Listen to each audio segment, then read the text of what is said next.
you asked me off camera that what is it you're finding this difficult to do? Me and what I'm finding it's fascinating because you've developed such an intense association. Yes. And yet you've also developed such a desire to overcome that, and those two actually are causing a third frustration for you, which almost means, if I may say, you're telling yourself off all the time about it. And those three things are mangling together. And all the techniques that we shared before come down to one specific technique. In fact, in a moment, and remember, you must tell me the truth. Yes. You must always tell me the truth. Good. In a moment, I'm going to ask you to touch your thumb and finger together. In a moment, not yet. Now you see, that's an example of you. That's it. No, that's you and your frustration to your desire to get over this. You want to see, does this work? Yes. You actually want to do it now. Yeah. In fact, the amazing thing is that you actually started thinking about oh, that might work. I'll do it now. And things. The challenge with that, of course, is that because of the way I've stacked it all together, then it has to work. Because if anyone can associate as intensely as you have, and you've got that place of peace, was a place of peace. Yes, yeah, absolutely.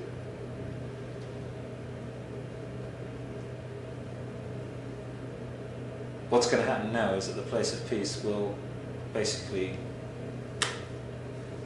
land on and wipe out the fear of driving on a motorway in this room, and then I'll take you on a guided visualization.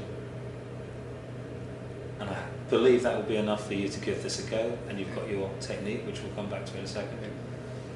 And if it's not enough, then I'll get in the car with you, and if that's not enough, I'll tie you to the chair.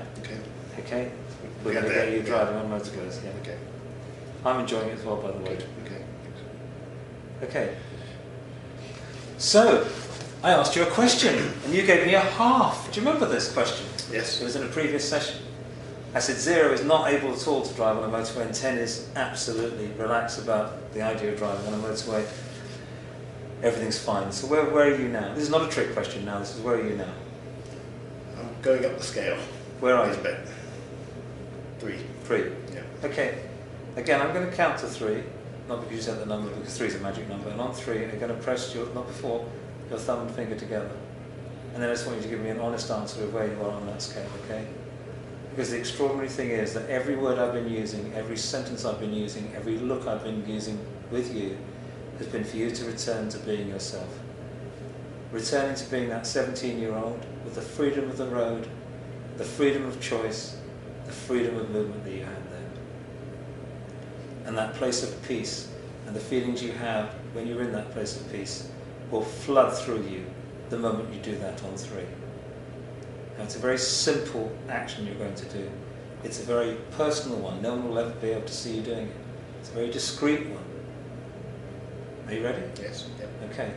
So 1, 2, and 3. That's it. Let it rush through you. Let that peace rush through you. And it may be happening now, or maybe it'll take just a little bit longer. Your breathing's actually slowed. That's great. Be completely honest with me, because I'm here to help you, not confuse you. 0 is, I will never get on a motorway. Imagined, remember, only imagine. 10 is, yeah, I'm motorway king. What number are you at now? 7. Great.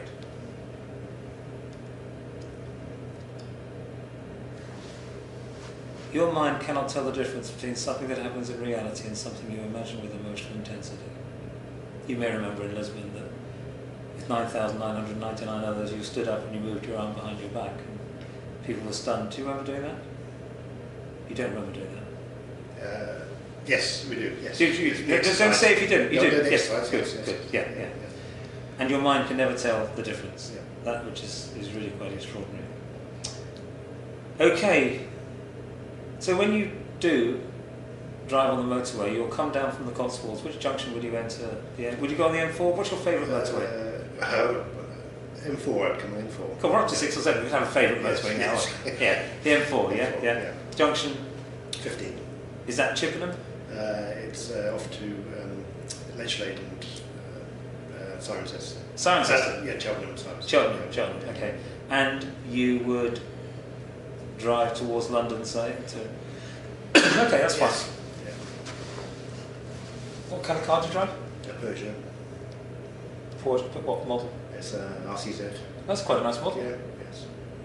Deserves to go on a motorway. It does. Yeah. It's quite... How does it feel, by the way, about not going on motorways? Is it a bit frustrating? Not going motorway. Yeah. Very frustrating. Do you have a name for it? Do you call the car? Do I have a car? Yeah. No. Did you give the car a name? No, I No. haven't. Okay. Bear in mind, I'm just confusing your brain. You know Yeah, that, don't you? yeah. Great. Okay, good.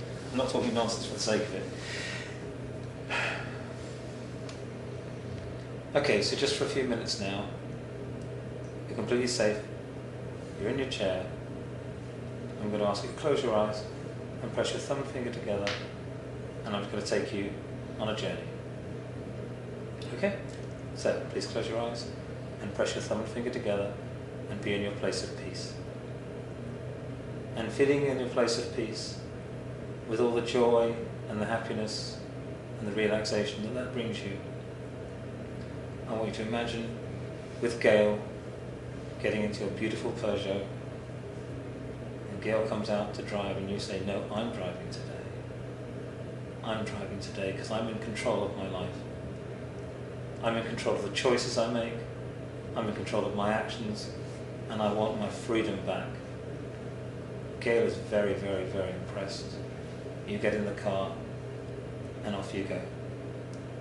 You're driving away from your beautiful house in the Cotswolds and you're driving south. And you're starting to head towards, and you see signs for the motorway. And unlike previously, for a very few years, but exactly like the majority of your life, you are filled with anticipation.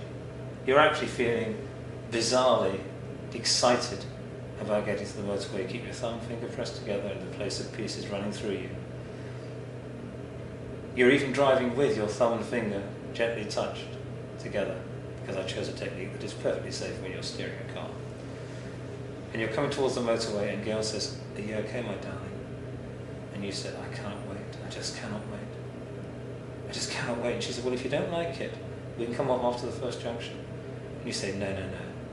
Today's the day I fall in love with motorways all over again, just like I did with my first car. What was your first car, brother? Ford Escort. Ford, a beautiful Ford Escort. What colour was it? White. White Ford Escort. I can see it now in my mind. Just like you did when you were 17 and you got in your Ford Escort. In your Peugeot, you're driving down on the slip road and you're driving onto one of the safest places in the world that you can drive. And you take it easy. You just take it easy. You just go along in the left-hand lane, 60, maybe 70 miles an hour. Now and again you overtake a lorry. Other people overtake you. And you are in your place of peace. And you're in your car with the lady you love. And you've reclaimed your freedom. You've reclaimed your personality. You've reclaimed everything. Because this is no longer having a hold over you. Because as long as you keep your thumb and finger together, nothing can hurt you. Nothing can harm you. Nothing can take that away from you. And you're moving along east from the Cirencester junction. And Gail says, I think we should come off at the next junction. And you say, no, I think I'll carry on from the next junction. And Gail says, well, we've been driving for half an hour and we're not going anywhere. What's the point of this? And with your thumb and finger together, you say to her and to yourself out loud, still looking ahead, the point of this is I've been given my driving life back. Now, stop talking to me now, Gail, please. Just give me my red hat. Let me put my hat on. And I'll come off here and we'll go back home. And that's what this is about. It's actually nothing to do with motorway driving. It's actually nothing to do with anything else other than this. It's about you coming home to yourself. And it's also about knowing that everything is a choice and you've taken control of your choices back. And if on occasion you suddenly feel you don't want to go on a motorway, that's fine. That's okay. That's okay. It's a choice. You don't need to tell yourself off about it. You don't need to congratulate yourself about it. However, you know deep down deep down, deep down, your freedom is returned to you, and your choices are returned to you, and it feels